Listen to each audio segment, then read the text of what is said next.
Suivre Jésus. Matthieu 16, versets 24 à 26. Puis parlant à tous ses disciples, Jésus ajouta, « Si quelqu'un veut être mon disciple et marcher avec moi, qu'il renonce à tous ses droits sur lui-même, qu'il se charge de sa croix et qu'il marche sur les traces de mes pas.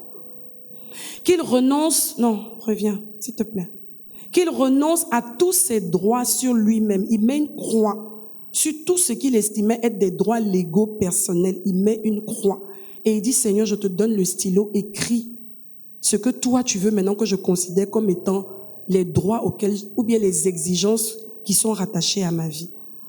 Qu'il se charge de sa croix et qu'il marche sur les traces de mes pas. Ensuite, en effet, celui qui est préoccupé de sauver sa vie d'ici-bas, celui qui est préoccupé de pouvoir atteindre les objectifs qu'il avait sur la terre, perdra sa vie véritable. Mais celui qui acceptera de perdre sa vie ici-bas par amour pour moi, trouvera la vraie vie. Nous avons trouvé la vraie vie. Nous qui avons accepté Jésus, bien entendu. Si un homme arrivait à posséder le monde entier au prix de sa vie, oui, on acclamera dans le monde. On dira, cet homme, il a travaillé, il s'est battu, il a acquis des choses. Mais s'il a fait sans que Jésus ne soit le maître de sa barque, il aura travaillé en vain et cela ne lui servirait à rien. Que sert-il donc à cet homme-là? Que pourrait-il bien donner pour la racheter sa vie? Si au soir de ta vie, tu as fait tout ce que tu as fait et que tu n'as aucune garantie par rapport à ton éternité, c'est catastrophique.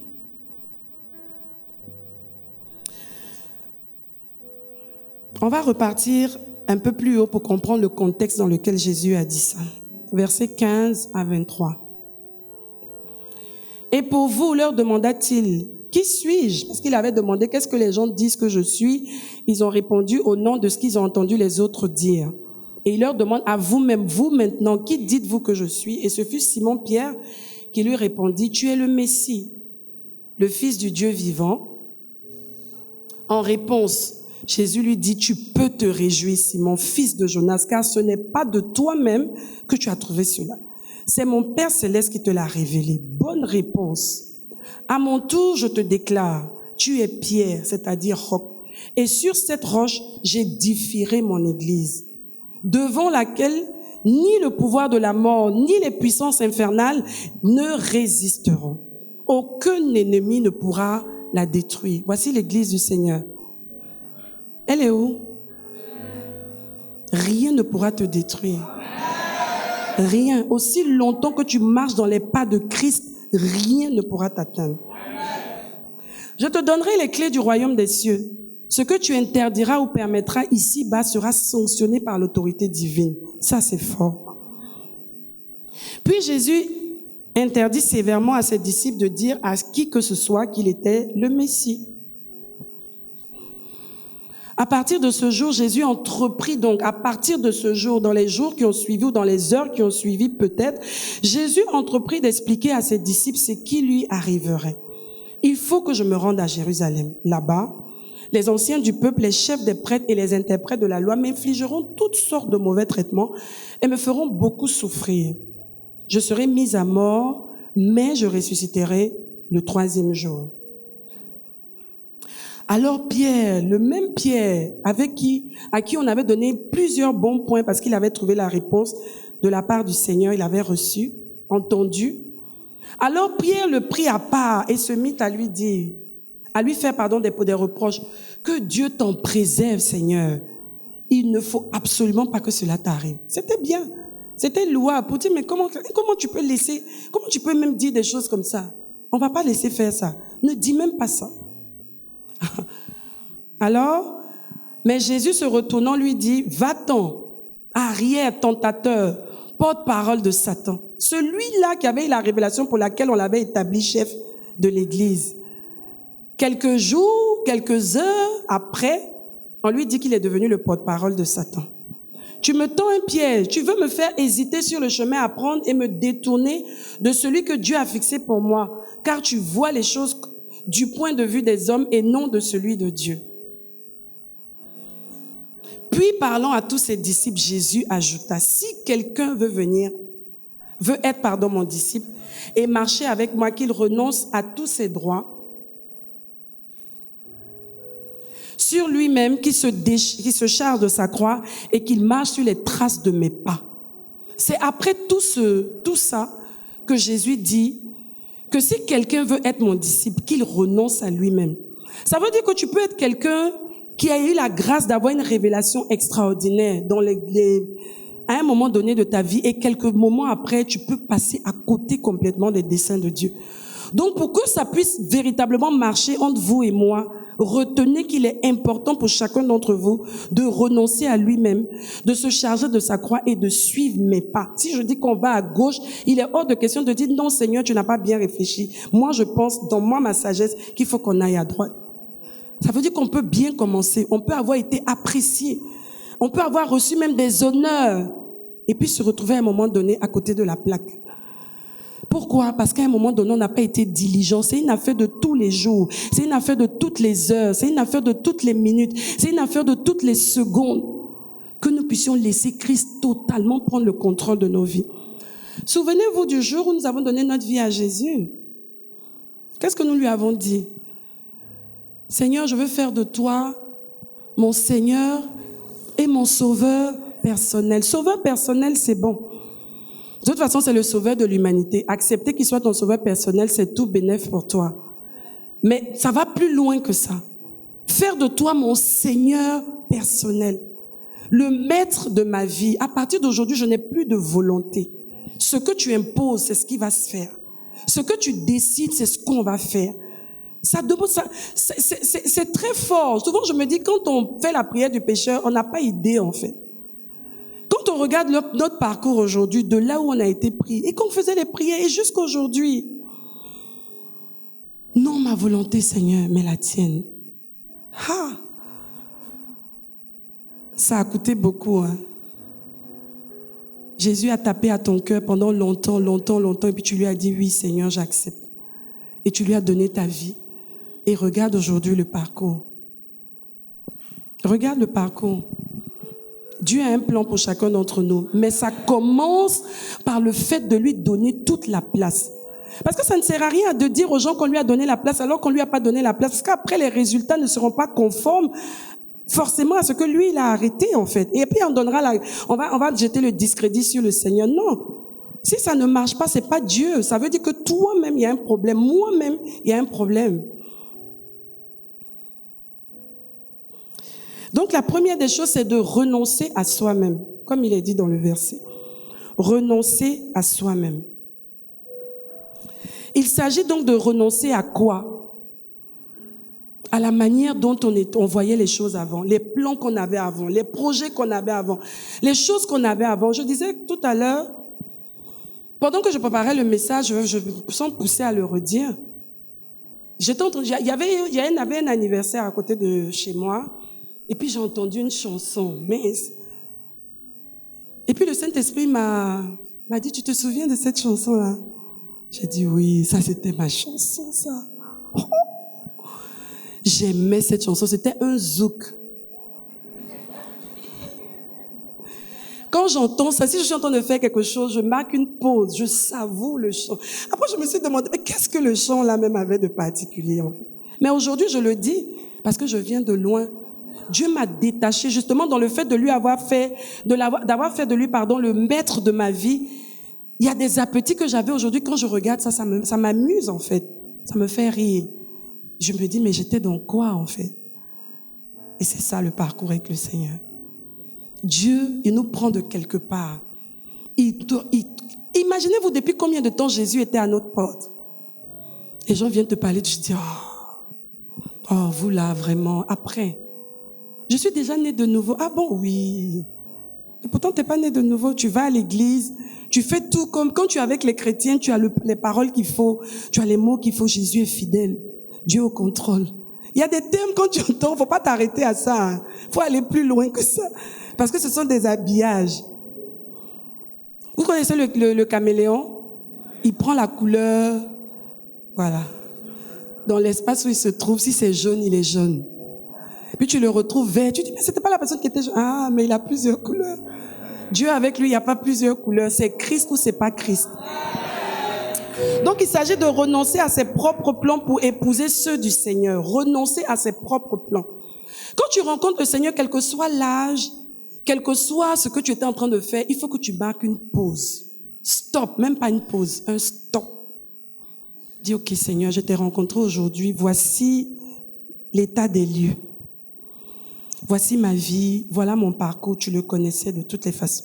À partir de maintenant, maintenant que j'ai fait de toi le maître de ma vie et que je veux que tu prennes le contrôle de ma vie, qu'est-ce qu'on fait? Qu'est-ce qui est sauvegardé? Qu'est-ce que tu valides? Qu'est-ce qu'on continue? Qu'est-ce qu'on arrête? Quelle orientation la vie doit prendre en fait? Ça ne veut pas dire qu'il faut abandonner tout pour devenir pasteur ou bien je sais pas. Non. Tu peux continuer tes études, tu peux continuer le travail que tu fais, tu peux continuer les activités que tu fais. Mais tu peux aussi avoir à renoncer à tout ça et changer brutalement d'orientation. C'est possible, selon les plans que Dieu a pour nous. Lisons quelque chose. Éphésiens 2, verset 10. Ce que nous sommes, nous le devons à Dieu. Amen. Il nous a recréés en Christ pour nous faire accomplir dans la communion avec lui les bonnes actions qu'il a préparées depuis longtemps pour nous. C'est pour ces bonnes actions-là que Jésus a passé tout son temps à nous faire la cour. Dieu le Père a passé tout son temps à nous poursuivre depuis le début parce qu'il voyait que la vie que nous sommes en train de mener n'a rien à voir avec les plans qui sont déjà établis concernant nos vies, en fait. Heureusement que Dieu ne s'est pas découragé, qu'il a continué jusqu'à ce qu'on accepte de lui donner nos vies. Les bonnes actions donc qu'il a préparées depuis longtemps pour nous, qui enfin, nous lui avons donné le quitus, le OK pour qu'il puisse démarrer à partir de la nouvelle naissance. Voilà la vie donc conforme à la volonté de Dieu, celle pour laquelle il a tout arrangé d'avance. Ta vie est une vie arrangée d'avance. Ne laisse pas le diable te faire croire que Dieu est surpris. Bon, là, qu'est-ce qu'on doit faire? On est surpris par une situation. Non, non, non, tout est déjà arrangé.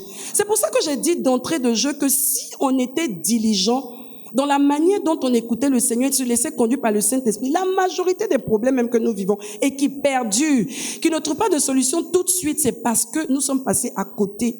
Parce que quelqu'un qui a déjà arrangé toutes choses, est-ce qu'il peut être surpris par un événement? On chante ici tout le temps, il n'a jamais... C'est vrai, hein? C'est pas juste un chant. C'est pas pour nous mettre à l'aise. C'est vrai. Il n'a jamais été surpris par un événement. Il a tout vu d'avance et il a tout arrangé. Quand on dit arrangé, on aurait pu nous dire celles qu'il a déjà préparées d'avance. Non, même pas préparées, c'est la même chose. Vu d'avance. Mais on n'a pas dit juste vu d'avance. Arrangé d'avance. Si quelqu'un est pour toi qu'il arrange quelque chose, c'est pour ton bien. C'est clair. Il arrange pour que tout ça, ça compte. C'est pour ça qu'il peut dire toutes choses concourent pour le bien de ceux qui aiment le Seigneur. Aussi longtemps qu'ils sont fils de Dieu et conduits par l'Esprit de Dieu. Il a préparé notre chemin. Dis à ton voisin, il a préparé notre chemin. Oui, il a préparé notre chemin. Afin que nous n'ayons plus qu'à y marcher. Mais qu'est-ce qu'on demande au Seigneur? Qu'est-ce qu'il pouvait faire de mieux que ça? Qu'est-ce qu'il pouvait faire de mieux que ça? Il a arrangé les choses. Il a préparé tout. Il a tout déposé. Il t'a supplié. Il t'a courtisé. Il a été patient jusqu'à ce que tu acceptes Jésus. Tu as accepté Jésus. Il te dit, t'inquiète pas, tout est déjà arrangé. Il y a un chemin qui est déjà tracé. Fais-moi confiance et allons-y. Qu'est-ce qu'on peut demander encore à Dieu? C'est quoi? Qu'est-ce qu'on peut lui demander? C'est quoi?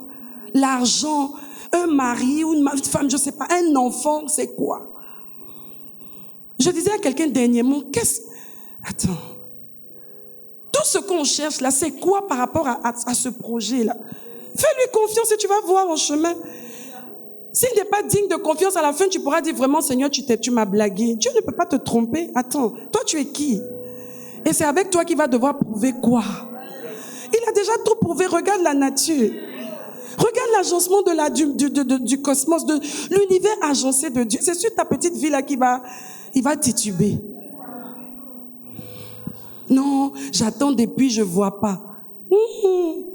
Heureusement même qu'il est rentré dans ta vie. Non. C'est quoi? Il faut qu'on arrête ça. Et un grand Dieu comme ça, qui entre dans une vie, qui a tout arrangé, qui veut que nous puissions le suivre. Même on te dit de le suivre, tu fais même pas ce qu'il veut, et c'est toi qui joues les dangereux. Et les dangereuses dans les plaintes incroyables. C'est quoi ça? Non. Faut pas exagérer quand même. Dieu est bon, mais il faut pas exagérer. Tu vois des enfants de Dieu, ils sont là, et généralement, tu vas regarder le fond de ces personnes. Il n'y a rien de consistant. Non. Un chemin préparé d'avance. Nous devons renoncer et dire, Seigneur, prends le contrôle. Faut être vrai, en fait. Ou tu veux Dieu, ou tu le veux pas. Mais si tu le veux, laisse-le complètement prendre le contrôle. Et si au bout d'un moment, tu vois que ça ne donne rien, tu arrêtes. Lui-même, il dit, viens et plaidons. Mais attends, un Dieu qui est si responsable, tu savais que c'est pas n'importe quelle autorité qui peut te dire, viens, on va discuter.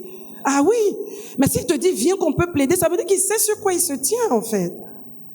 Je le dis peut-être pour quelqu'un, peut-être pas pour tout le monde. Mais ne te laisse pas distraire. Ou arrête toi-même de te séduire et de te distraire. Reste focalisé ou bien reviens au bon chemin. C'est aussi renoncer à sa culture. C'est ses traditions, c'est tout ce qu'on a pu apprendre, le bagage intellectuel ou alors les expériences de la vie, tout ce qu'on a vu faire, qui a pu formater notre système de pensée. C'est de pouvoir confronter tout ça à la parole de Dieu et accepter vraiment de façon honnête et courageuse d'affronter ça. Et de reconnaître que là, on est en porte-à-faux avec la parole, en fait. C'est ça le renoncement. Tous les concepts éducationnels qui sont contraires à la parole pour s'identifier au système de pensée de Dieu. Qu'est-ce que Dieu dit? Oui, dans ta culture, on dit qu'une fille, à partir d'un certain âge, elle doit ramener l'argent à la maison. Qui a dit ça? Même si elle ne travaille pas. Tu es mon café cacao. Ah bon? Toi-même, ton café cacao a produit quoi? Non, mais c'est ça, en fait. Vous n'avez jamais entendu ce genre de phrase. Eh, ma fille, elle est belle. Ouh, celle-là qu'elle va grandir. Mon avenir assuré. Ah bon? C'est toi qui devais assurer son avenir. C'est pas à elle d'assurer ton avenir. Donc, tu vois, vous voyez, il y a tellement de concepts. Il y a des filles aujourd'hui qui sont sous pression. Parce qu'elles sont nées dans un système où on les oblige à aller chercher de l'argent dehors. Même elles naissent de nouveau. Et si elles ne sont pas fortes, en fait, enseignées comme il faut, si leurs convictions ne sont pas bâties en Christ, elles vont faillir. À un moment donné, tellement la pression est forte. J'ai dit à une soeur, mais ta maman, si elle a besoin de tant d'argent, qu'elle se batte aussi. Attends. Elle aurait pu faire ça elle-même pour vous sécuriser aussi, si elle connaissait le chemin du café cacao. Ou bien, oui, dans ma famille, vraiment, ou bien chez nous, les hommes, c'est comme ça, ou bien les femmes, c'est comme... Non, tout ça, on met à terre, on abat tout ça, on met carte sur table, on reprend le jeu. Qu'est-ce qu'on fait? Voilà Isha.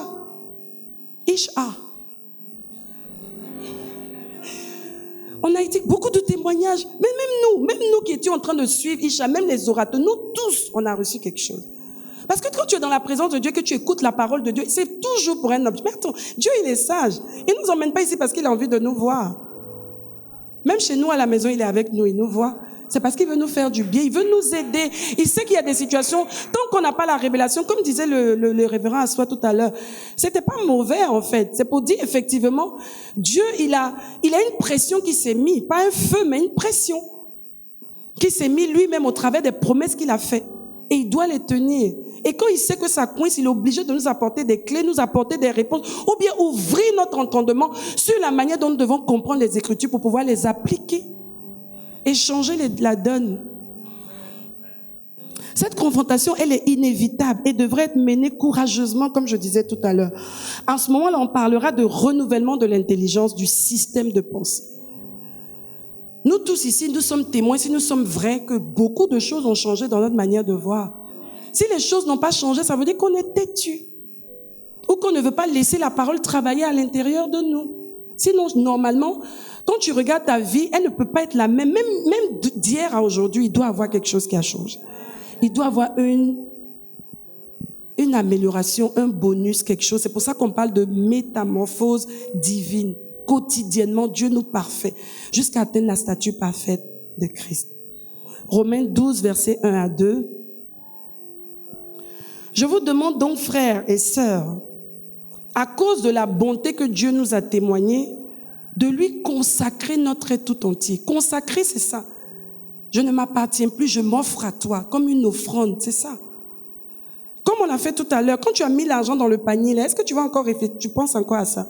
C'est fini, c'est sorti, tu as donné à Dieu, Dieu fait de ça ce qu'il veut. C'est la même chose, je me donne à Dieu, fais ce que tu veux. Après moi-même, je suis là, je dis, waouh, l'offrande de ma vie que j'ai donnée à Dieu, voilà ce qu'il en a fait en fait. Que votre corps, vos forces et toutes vos facultés soient mis à sa disposition. Pas juste une partie. Pas non, Seigneur, je te donne mon esprit, mais mon corps là, vraiment, laisse-moi faire comme je veux. J'ai mon style et tout ça. Non. Tout, comme une offrande vivante, sainte, qui plaise à Dieu. C'est là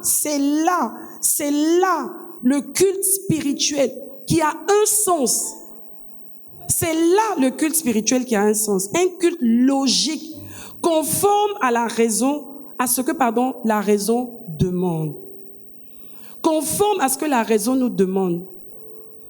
Quelqu'un qui a de la raison, c'est quelqu'un qui a un bon jugement et qui sait apprécier les choses à leur juste valeur et qui sait faire les choses quand il faut les faire et comme il faut les faire. À juste titre, pour l'amour que Dieu nous a manifesté, c'est tellement logique que nous devons juste lui dire, Seigneur, me voici. D'ailleurs, tout ce qu'on avait fait jusque-là a apporté quoi? Si ça avait porté quelque chose, jamais on n'aurait accepté Jésus dans nos vies. C'est parce qu'on a reconnu qu'à un moment donné, tout ça ne nous menait nulle part. Ou alors, ça ne nous procurait pas la paix et la joie et l'épanouissement dont nous rêvions. C'est pour ça que nous avons accepté Jésus. C'est pour ça que Jésus, dans une vie, vaut mieux que tout. Que tout. Jésus, dans une vie, vaut mieux que tout. C'est ce processus-là par lequel nous laissons Christ vivre en nous. Souvenez-vous que le thème du message, c'est suivre Jésus. Donc, par le processus du renouvellement de notre intelligence, nous laissons Christ vivre en nous. Et c'est comme ça que les gens vont constater, ah oui, waouh, je vois vraiment que tu es un enfant de Dieu. Parce que quand je te côtoie, quand je vois comment tu interagis, quand je vois comment tu te comportes, je me rends compte vraiment que tu es un enfant de Dieu. On doit pouvoir témoigner de Christ. Vous savez, même quand on était païen, on sait ce que Christ a fait. Hein. On sait ce que Christ représente. Donc, chacun d'entre nous, même les païens qui sont autour de nous, doivent voir Christ au travers de nous et attester que vraiment Christ vit en nous. Qu'il est vraiment celui que nous avons laissé entrer dans nos vies et qu'aujourd'hui, ce n'est plus nous qui vivons, comme le dit Galates 2, 20, mais c'est Christ qui vit en nous. Galates 2, verset 20. Et si je continue à vivre, ce n'est plus mon ancien moi qui continue à vivre. C'est le Christ vivant qui agit et reproduit sa vie en moi. Il reproduit sa vie en moi. Ceux qui l'ont vu vivre, ceux qui l'ont lu, qui ont lu sa parole et qui le connaissent vont voir qu'il est en train de se reproduire en moi à l'identique. Le reste de mon existence sur la terre est donc une vie vécue dans la foi au Fils de Dieu qui m'a aimé jusqu'à mourir pour moi à ma place. Le sacrifice que tu as accompli à la croix pour moi est tellement grand que je ne sais même pas quoi te donner si ce n'est prends ma vie et fais-en ce que tu veux. Logiquement, en fait. Amen. Le deuxième point, c'est qu'il se charge de sa croix. Renoncer à lui-même, ça peut paraître être la même chose. Je renonce à moi, c'est que je me charge d'une certaine... Non, c'est pas la même chose. Le renoncement, c'est l'état des lieux qu'on fait et qu'on dit, bon Seigneur, à partir d'aujourd'hui, ce n'est plus moi qui ai le contrôle. Je te laisse le volant de ma vie. Et puis prends, je suis. Là où tu m'emmènes, j'y vais. Ça, c'est le renoncement. Je fais tomber tout ce qui était paradigme mondain pour accepter la pensée de Dieu et réformater mon système de pensée, le calquer sur le système de pensée du royaume au travers de la parole. Ça, c'est le renoncement. Et la deuxième étape, c'est donc je me charge de ma croix. Et ici, justement, on a une notion qui fait référence à une certaine pénibilité, à une certaine douleur, à une certaine peine que va occasionner justement le fait que j'ai renoncé à tous mes droits pour lui laisser tous les droits sur ma vie. Ça va passer par des persécutions, par exemple. Et ça doit arriver.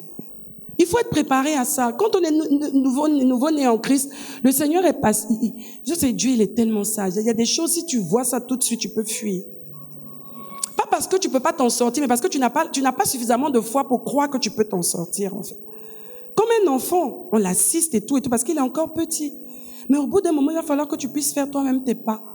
que tu tombes, que tu te relèves, que tu vois les grands là, quand ils marchent, là, voilà par où ils sont passés. Et donc des persécutions, il va y en avoir. Et il faut qu'il y en ait. Parce qu'il faut même que par les persécutions, tu puisses manifester quelle est la position que tu as. Est-ce qu'elle est ferme? Est-ce que la décision que tu as prise a fini par devenir une conviction à l'intérieur de toi? De sorte que quelles que soient les vicissitudes, quelles que soient les situations, quelles que soient les oppositions, tu restes ferme sur tes convictions. Moi, c'est Jésus ou rien. À prendre ou à laisser. Ni aujourd'hui, ni demain, je ne renoncerai à ce Jésus-là. Les persécutions, Jésus a dit dans Jean 15, versets 19 à 20. Si vous faisiez partie du monde, il serait plein d'amabilité pour vous, car le monde aime ce qui est à lui. C'est pour ça qu'on dit souvent que ça pose problème que toi tu sois né de nouveau et que tu ne fréquentes, tu n'es à l'aise qu'avec des païens. Ça, c'est un problème. Parce que si tu es à l'aise et que eux, ils sont très, très à l'aise avec toi, il y a quelque chose qui va pas. Parce que vous n'avez pas la même manière de fonctionner. À un moment donné, vous allez avoir des divergences de points d'opinion, en fait. Toi, tu penses ça. Non, non, non, toi, tu peux pas faire ça. Moi, je m'arrête là. C'est clair. Car le monde aime ce qui est à lui. Si le monde, les mondains t'aiment, c'est qu'ils retrouvent en toi ce qui est à eux. Mais voilà, vous n'appartenez plus au monde, puisqu'en vous choisissant, je vous ai retiré du monde. On est dans le monde physiquement, mais on n'appartient plus au système du monde, en fait. C'est pourquoi le monde vous déteste. Oui. C'est pour ça que nous aussi, on ne va pas apprécier, on ne va jamais gober et accepter, tolérer ce qui n'est pas du royaume. Tant pis si on nous appelle des radicaux, des extrémistes, c'est ça. Dans la vie, il faut avoir des convictions. Les djihadistes, les gens qui s'en vont sur les kamikazes, c'est sur la base de leurs convictions qu'ils se donnent là. Ils sont convaincus qu'au bout du bout, il y a quelque chose d'extraordinaire. Qui va aller se donner la mort si c'est qu'à la fin, c'est encore une autre fatalité? Généralement, ce sont des gens de milieux très modestes et très pauvres, à qui on promet justement le meilleur après ça. Mais toi, un chemin est tracé. On t'a ouvert même un pont pour que tu vois la beauté du site là où tu vas. Et même là encore, tu vas avoir des doutes, c'est qu'il y a un problème. Généralement, quand on regarde des choses des sites, des touristiques et tout ça, même en photo, c'est à partir de là que ça développe notre intérêt. Tu dis non, ça vraiment, il faut que j'aille là-bas. Même s'il faut que je commence à épargner, il faut pas, parce que je veux y aller. Pourquoi? Parce que ça m'attire. C'est beau. Et c'est la même chose. Quand on est de nouveau, Dieu nous montre en fait. Il dit, regarde, tout ça c'est pour toi. Quand tu lis la Bible, c'est comme si on dépeint devant toi en fait un univers majestueux. Et c'est ça justement qui te donne le courage et la décision, la fermeté face à toute opposition de dire, moi j'y vais. Je sais ce que j'ai vu.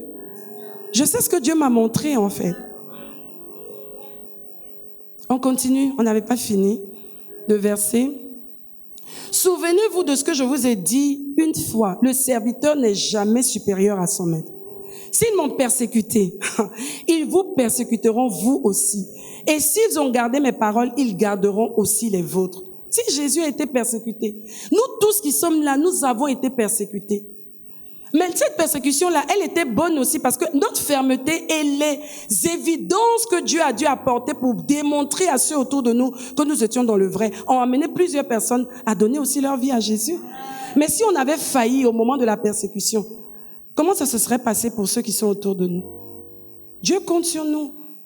Même s'il faut souffrir un certain temps de rejet, d'abandon, de raillerie, de moquerie et toutes ces choses, pourvu que nous puissions aller jusqu'au bout. Dieu est juste, hein?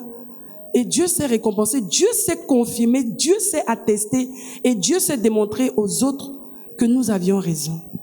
Il cherche d'être, mais pourquoi il nous appelle les témoins? Il veut des témoins. Et le chemin du témoignage passe par la persécution, en fait.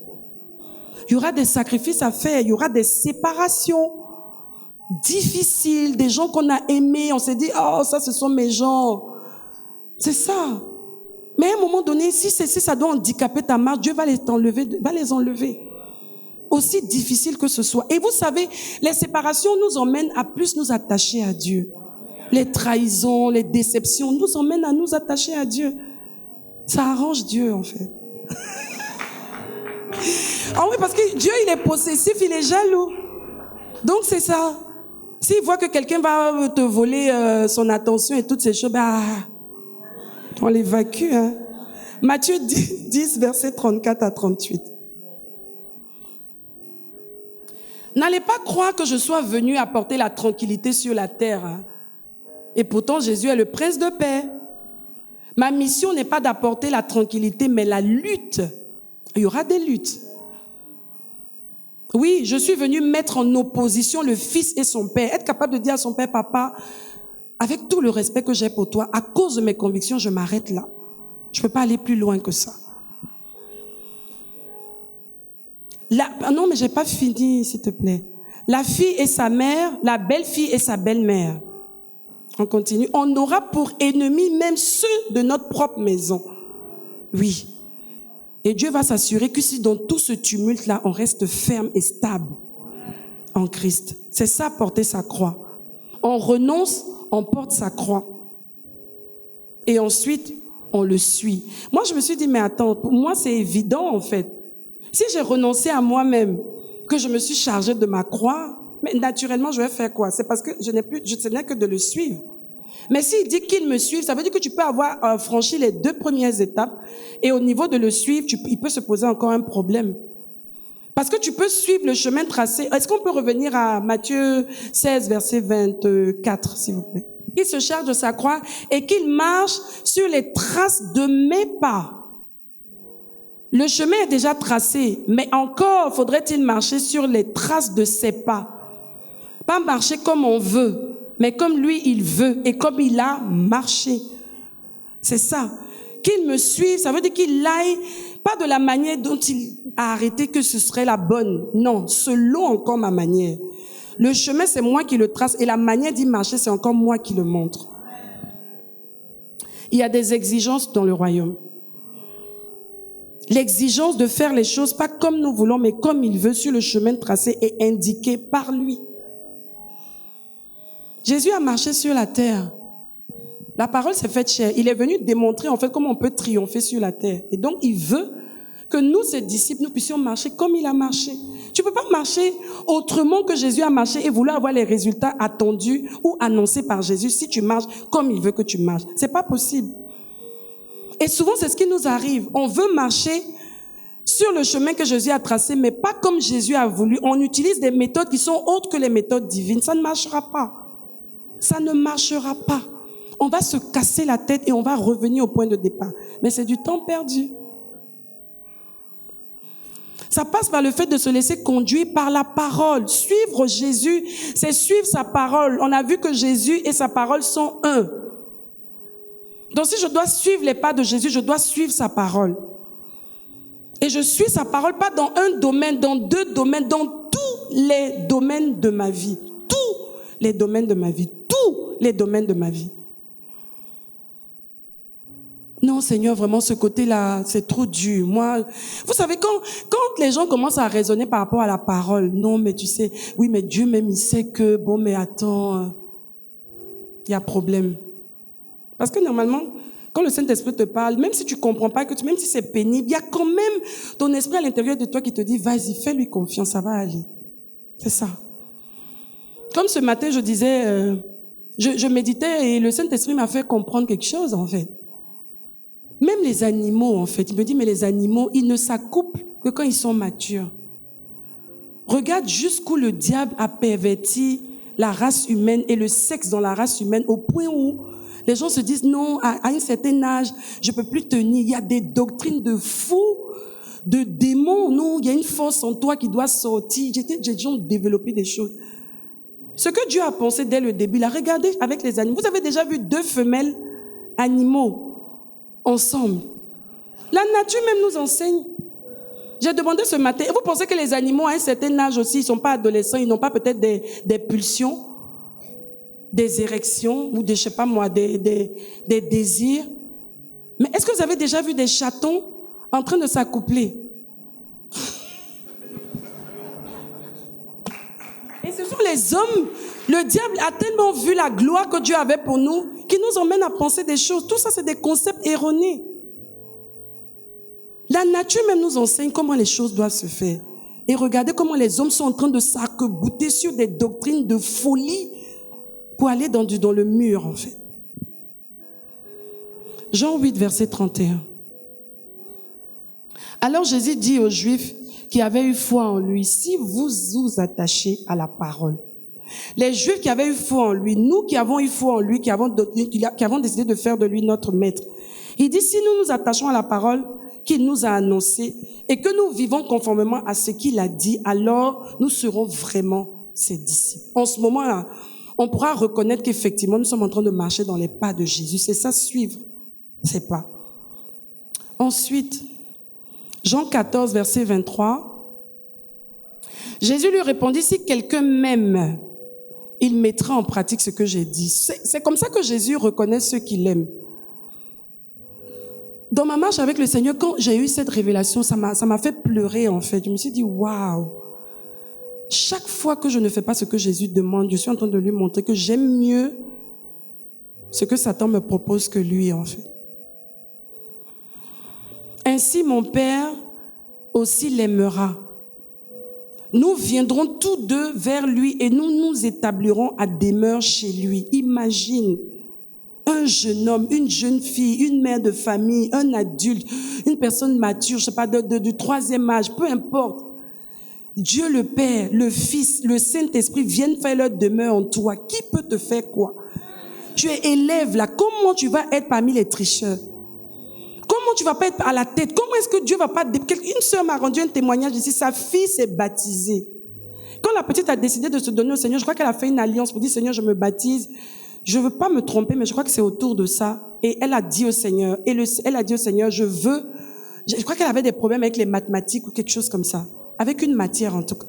Et elle a fait une alliance avec le Seigneur. Elle est passée d'un niveau moyen à un niveau excellent dans cette matière. Ses moyennes ont flambé en fait. C'est possible. C'est parce qu'on n'a pas confiance en la parole. Ou non, c'est une affaire des grandes personnes. Non, même à ton âge, jeune comme tu es, le Seigneur peut être tellement content de toi qu'il vienne habiter en toi et il décide de montrer à tout le monde qu'ils t'ont choisi et ils sont en toi. C'est sûr que tu vas faire la différence. 1 Jean 2, verset 5. Quand Dieu a décidé de faire de quelqu'un sa demeure et de l'honorer, c'est trop beau. C'est trop beau. Par contre, celui qui observe sa parole montre par là qu'il aime Dieu de façon... Voilà. C'est le signe qui nous permet de savoir que nous lui appartenons. Amen.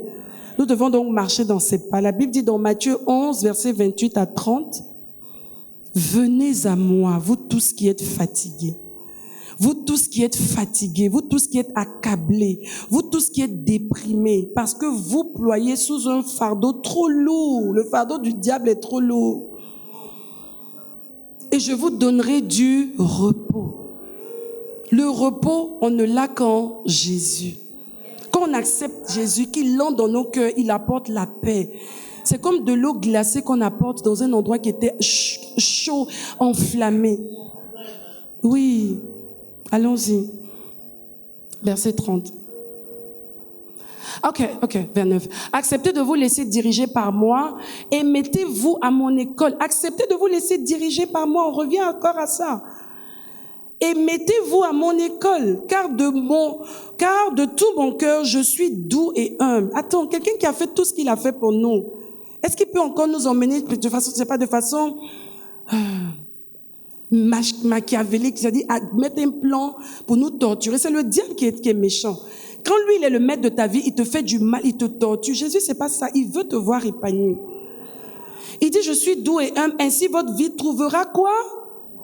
Son épanouissement dans le repos. Son épanouissement dans le repos. L'épanouissement dans le repos, c'est pas l'argent.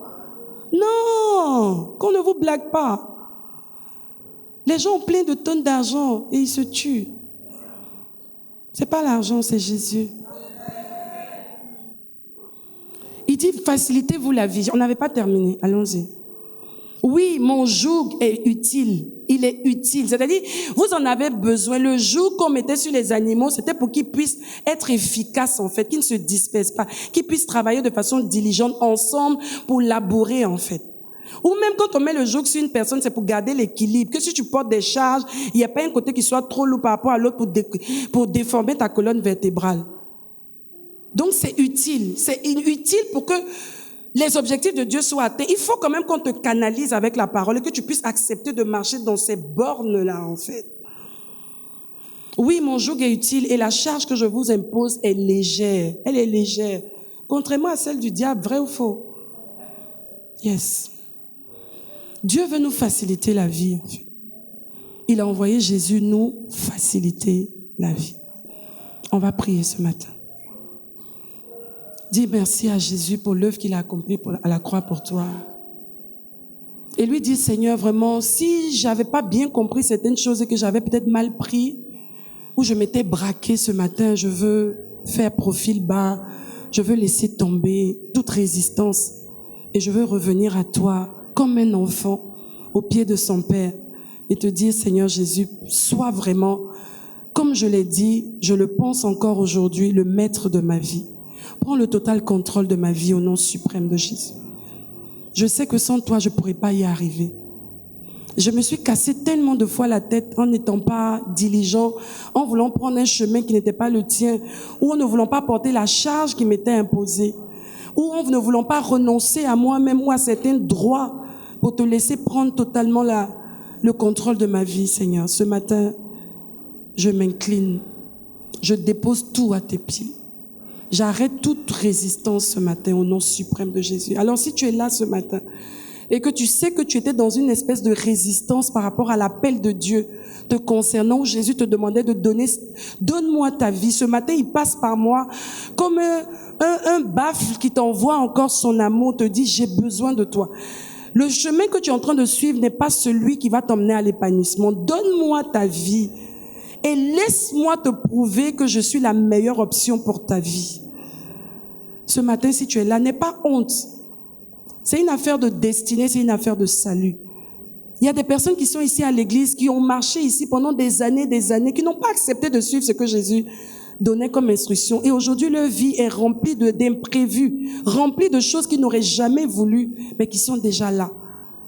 Ce matin, tu as la possibilité de laisser Jésus réorienter la vie, réorienter ta vie. Si tu es là, tu lèves ta main et tu viens ici pour qu'on puisse prier ensemble. Il faut être courageux, oui. Jésus dit, si tu ne me réunis publiquement, moi aussi je te réunirai devant mon Père. Alors si tu es là, est-ce qu'on peut les encourager ce matin?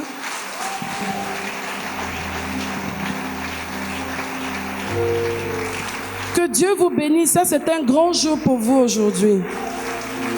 Moi, j'ai donné ma vie à Jésus il y a de cela des années, mais je vous assure que je ne regrette pas. Il y a eu des moments où c'était difficile, c'est vrai. On ne va pas vous dire que tout sera beau. Oui, ça sera difficile, mais dans la beauté que Dieu est en train de dessiner. Oui, il y a des choses auxquelles vous allez renoncer, il y a des sacrifices à faire. Mais il faut dire, oui Seigneur, je te veux. Parce que je réalise que quand la dame parle, le Saint-Esprit lui-même témoigne à mon cœur que j'ai besoin de toi. Seigneur Jésus, si tu es en direct aussi, si tu hésites, si ton cœur bat, ça veut dire que tu es concerné. Bat plus vite, parce que normalement le cœur bat aussi. Un peu plus vite que le rythme habituel, ça veut dire que tu es concerné. Et si tu restes assis, ce ne sera pas bon pour toi. Parce que Dieu voit l'avenir et il nous prépare. Si tu es en direct ou que tu es devant ici, tu vas prier avec moi. Tu vas dire, Seigneur Jésus, tu vas répéter, Seigneur Jésus, ce matin, j'ai entendu ta parole et ta parole a touché mon cœur. Je réalise que c'est de toi que j'ai besoin comme maître et sauveur pour ma vie.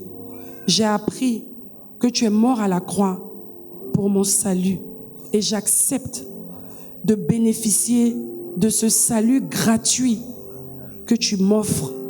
Oui, Seigneur, sois le maître de ma vie. Prends le contrôle de ma vie. Donne-moi la capacité, par ta présence dans ma vie, d'accomplir le plan que tu avais pour moi avant même que je n'entre dans le ventre de ma mère, au nom suprême de Jésus. Amen, amen, amen. Que Dieu vous bénisse. On va prendre soin de vous, on va échanger avec vous tout à l'heure le suivi. Mais votre Dieu, il est vivant. Vous n'êtes pas ici par hasard. Il n'y a pas de hasard en Dieu. Dieu veut faire quelque chose et ça commence aujourd'hui. Ouvrez-lui la porte. Écoutez-le, même si c'est difficile, faites-lui confiance. Nous sommes passés par là avant vous. Donc si nous vous disons ça, c'est parce que nous avons vu que ça marche. Que Dieu vous bénisse. Que Dieu bénisse aussi tous ceux qui ont accepté le Seigneur Jésus en ligne. Vous aurez un numéro qui va s'afficher. Prenez contact avec nous et nous pourrons vous suivre afin véritablement que vous puissiez vous lancer dans cette belle carrière que Jésus-Christ ouvre pour vous ce matin au nom de Jésus.